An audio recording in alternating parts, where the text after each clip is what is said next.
J'aborde rapidement 3 sujets pour faire 3 tweets sur des points techniques qui sont qui vont sans dire, mais qui vont peut-être mieux aller en le disant.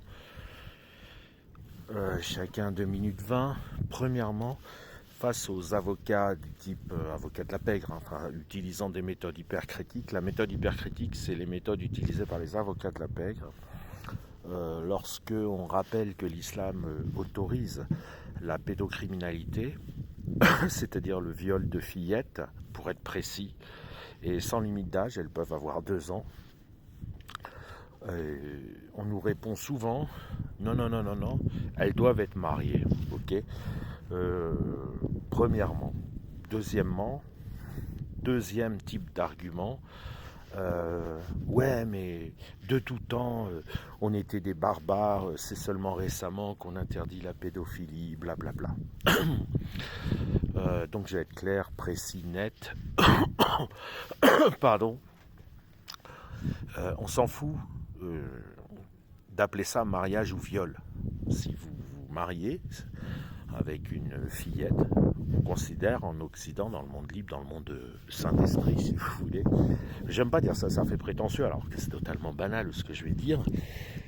C'est pas un théorème de maths, c'est quelque chose avec lequel le monde libre est sain, même s'il n'est pas sain, surtout au moins là-dessus, le consentement est central et la fillette de 5 ans est réputée non consentante, même si des gens prétendent qu'elle l'est. Elle l'est pas, voilà, point. C'est plus simple, ça permet de mettre en prison les monstres pédocriminels. Et puis, bon, à 5 ans, à 10 ans, vous n'êtes pas consentante. Et vous ne l'avez jamais été dans l'histoire, hein. Simplement, il y a eu des périodes de l'histoire où vous étiez violé. Voilà. Par ailleurs, ce qu'on reproche à l'islam, c'est pas d'avoir été dans le passé pédocriminel, c'est de l'être encore aujourd'hui et de mettre ça sur le dos d'Allah. Ok ? Donc de dire que c'est Allah qui l'a autorisé. C'est d'ailleurs que ce qu'on reproche à pardon. Ce qu'on reproche à l'islam, c'est le Coran, quoi. Voilà, qui autorise la pédocriminalité et le viol des esclaves. J'ai mis une vidéo d'Al-Fawzan rattachée à ce tweet. C'est le pape de l'islam, hein, donc c'est le mec incontesté. Même si en islam il n'y a pas de clergé, vous avez des notables, des pontes qui sont connus comme érudits. Ils sont appelés des cheikhs, des chirs, selon la bonne prononciation. Voilà. Donc il n'y a pas de mariage. Arrêtez, faites ce que vous voulez, mais je veux dire, quand vous dites attention, nous parlons de mariage, pas de viol, on s'en fout. C'est un viol terminé, terminus. Il n'y a pas, c'est des virgules, c'est des epsilon, et ça s'appelle de l'hypercritique, c'est-à-dire discuter des virgules. Ce qu'on vous reproche, c'est de marier des fillettes, mais en vous disant, on vous le dit, accusez en réception, mariage d'une fillette égale viol d'une fillette. Point barre, c'est simple. Voilà, vous pouvez toujours dire que certaines ne sont pas violées, qu'il se peut que quelqu'un se marie de 50 ou de 60 balais, se marie avec une fillette comme l'a fait Mohamed de 6 ans. Il n'avait pas l'intention de la violer, il avait d'autres intentions. On s'en fout. On s'en fout. C'est voilà, il n'y a pas de. Je dis pas ça pour vous embêter. Les islameux qui écouteront. Je dis ça parce que c'est une sorte d'évidence qui vous croyez tellement, vous êtes tellement autiste, vous croyez tellement à vos stratégies hypercritiques en interne que vous vous convainquez vous-même qu'on va accepter de faire une différence entre le mariage d'une fillette et le viol d'une fillette. On n'en fait pas. C'est simple. Voilà. Il n'y a aucune différence. On ne va pas innocenter quelqu'un qui s'est marié avec une fillette en attendant de voir s'il la viole. Et puis si, dans le cas, les rares cas où il la viole pas, on va dire c'est bien, tu pouvais te marier avec elle. Ok, on ne va pas faire ça. D'abord parce qu'on ne va pas aller examiner les choses de près, on va dire que c'est un monstre. Et puis bon, dans certains pays on va le condamner à mort, dans d'autres on va le condamner à la prison à vie. Mais c'est un monstre, c'est tout. C'est un pédocriminel et ça s'arrête là, c'est pas compliqué du tout. Du coup, j'ai oublié le deuxième point que je voulais aborder, c'était quoi déjà? Ah oui, il me reste plus beaucoup de temps.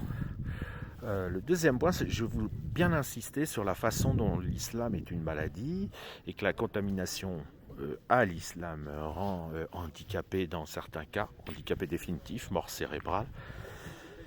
Mais je voudrais bien réinsister sur comment ça se passe.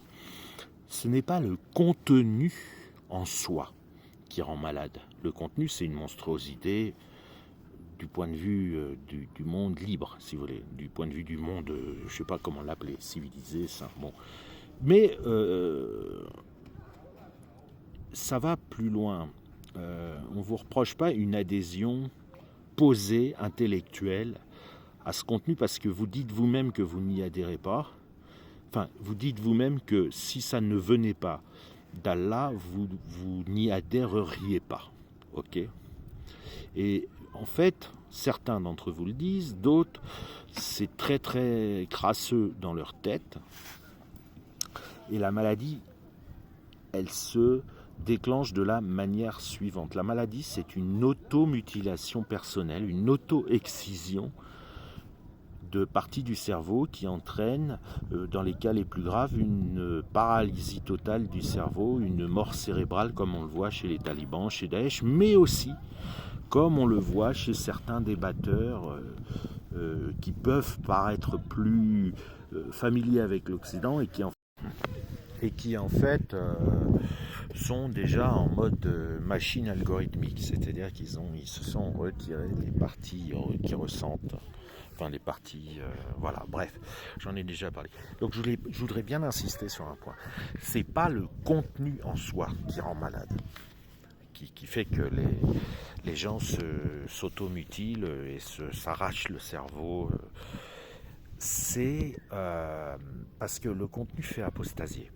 Le contenu de l'islam fait apostasier. Apostasier, ça veut dire ne pas croire que ça vient de Dieu, tout simplement. Je l'ai dit, je le redis, le Coran sent très fort une odeur putride. Alors l'expression que j'utilise souvent, c'est plus le pénis, plus la chaussette sale de vestiaire de foot, de mecs qui se lavent pas, quoi. Enfin, c'est quelque chose qui est immédiat. Donc c'est quelque chose que tout le monde ressent. À condition de le lire, évidemment. Mais en général, ceux qui s'intéressent à l'islam, bon, je parle pas de... il y a beaucoup de musulmans qui n'ont pas lu le Coran, hein, mais c'est quelque chose qui est immédiat et qui est immédiatement ressenti.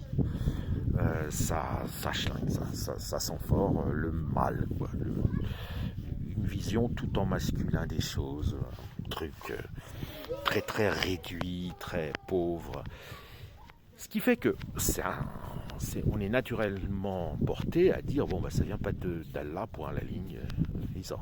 Ils ont pas de bol parce que ils se sont fait avoir apparemment. Puis pas qu'un peu, parce que c'est du gros rouge l'islam.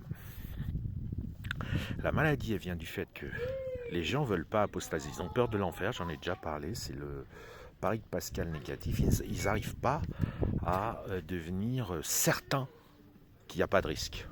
Vous voyez, ils se disent pas que c'est vrai, mais ils se disent, je suis pas sûr à 100%, je suis pas sûr à 100% que c'est faux. Donc il faut que je croie, il faut que j'arrive à croire, après tout, dans leur tête, ils se disent, ouais, après tout, si j'y crois, c'est pas bien grave. Si j'y crois que c'est faux, c'est pas bien grave. Là, ils se trompent, mais bon. Et donc, ils s'automutilent pour arriver comme quelqu'un qui se prendrait un couteau et qui se découperait au couteau le nez, les nerfs olfactifs, hein, il y aurait un trou à la place de son nez, parce qu'il veut plus sentir ces odeurs de vestiaire dégueulasses, de pieds sales et de bites pas lavées, enfin, mélange d'urine qu'il y a dans le Coran. Et c'est ça le processus destructeur, c'est ça qui fait tomber malade et qui rend handicapé mental. Ce n'est pas le contenu en lui-même, c'est la volonté de d'y croire. Enfin, c'est la peur d'apostasie. Peur d'apostasier, c'est-à-dire de se dire je fais peut-être une erreur en apostasiant et je risque d'être brûlé vif éternellement et plein d'autres tortures. C'est ça. Et ça, après, j'ai fait d'autres vidéos pour vous faire comprendre pourquoi. Parce qu'on pourrait se dire après tout, bon bah j'y crois plus, et puis c'est tout, quoi. Alors les gens qui sont contaminés à l'islam, ils subissent des pressions dingues. D'abord, les gens qui apostasient sont obligés de se planquer et souvent de s'enfuir loin, parce que sinon leur famille les tuerait. Et oui, ça, c'est pas comme chez nous. L'enfant est inférieur à l'islam. Et si l'apostasie est considérée comme une chose, comme un objet qu'il faut absolument exécuter, donc ça c'est une des réalités constantes, si vous voulez, de l'islam, qui va très loin d'ailleurs. Même les instances nationales françaises ont refusé de renoncer à ce principe. Elles auraient pu faire semblant, mais elles ont refusé de faire semblant, elles avaient trop peur. Mais c'est essentiellement la peur d'être brûlé vif éternellement. Vous voyez, c'est comme les gens qui ont peur de monter dans un avion alors qu'il n'y a pas de certitude qu'il s'écrasera, mais ça les rend dingues, quoi. Et cette peur d'apostasier se disent, si je continue de trouver que ce contenu est complètement monstrueux, putride, dégueulasse, et puis surtout bas, médiocre, ça parle que de bites, ça parle que de... C'est une blague, le Coran, c'est une vraie blague de nullité. Eh bien, vous allez être forcé d'apostasier. Voilà, si vous restez comme vous êtes et que vous vous dites mais c'est quoi ce bouquin qui menace toutes les 3 lignes, comme un enfant complètement immature et puéril, qui ceci, qui cela, qui raconte même les choses neutres, si vous voulez. Je sais pas, quand il raconte l'histoire de Moïse, par exemple, il pourrait le faire bien, ben non. Il trouve le moyen de raconter ça comme un enfant de 8 ans qui récite par cœur sa leçon, mais c'est une corvée. Quand il raconte les trucs de Noé, on dirait qu'un gamin qui s'est forcé, qui n'avait pas envie de faire le taf, qui le fait. Enfin bref, si vous voulez, si vous le percevez ça, vous allez apostasier forcément. Et donc le travail à faire sur soi, l'automutilation, l'autodestruction, elle est rendue obligatoire pour éviter d'apostasier. Et c'est ça, c'est là le danger. C'est un suicide, si vous voulez. C'est un suicide on s'arrache le nez, on s'arrache les yeux pour ne pas voir ce que ressent quelqu'un de normal, un occidental, une personne libre et saine d'esprit, etc. Et vous avez 2 choses. Vous avez cette perte des récepteurs, et puis vous avez l'accusation, ça vient du shaitan, ça vient du diable. Mais après, ça dérive vite. Après, une fois que la maladie s'enclenche, faut quelques années pour arriver au handicap. C'est pour ça qu'il est très important d'apostasier de manière assumée, pour éviter justement que ça devienne... Parce qu'après, vous ne logez pas les choses aux bons endroits dans le cerveau. De croyance, ça devient une espèce de certitude. Alors, ce que j'entends ici par certitude, c'est logé dans le cerveau, dans les neurones pratiques, pour faire des trucs pratiques. Vous savez, par exemple, imaginez, vous ne pouvez pas oublier votre prénom même si vous voulez. Et bien là, c'est pareil. Vous n'arrivez pas à ne plus croire, même si vous voulez, parce que c'est pas logé dans les bons neurones. Vous n'avez plus les bonnes grilles de lecture. Vous voyez tout en noir et blanc, tout en masculin. Donc vous avez une perception vous percevez plus les femmes. Quand vous écoutez les prédicateurs parler des femmes, vous vous dites mais de quoi ils parlent ? De qui ils parlent ? De quoi ils parlent ? Ils passent à côté, donc ils sont incapables, ils sont obligés de violer parce qu'ils sont incapables de satisfaire une femme. C'est là.